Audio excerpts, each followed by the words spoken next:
Kancelaria Merkel me këtë lajm i gëzoi të gjithë shqiptarët. Danke, Angela. Për të gjithë shqiptarët të cilët kërkojnë një jetë më të mirë dhe janë në kërkim të një pune, vjen një lajm që i gëzon të gjithë. Kancelaria gjermane me këtë lajm i gëzoi të gjithë shqiptarët.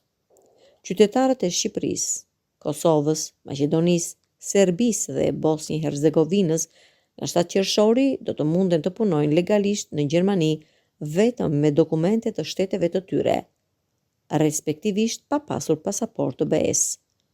Ky është një informacion dhe është shpallur zyrtarisht nga Merkel, ku thotë se qytetarët do të mund të punojnë në vendin më të zhvilluar të BE-s dhe ky është një lajm shumë i mirë për të gjithë.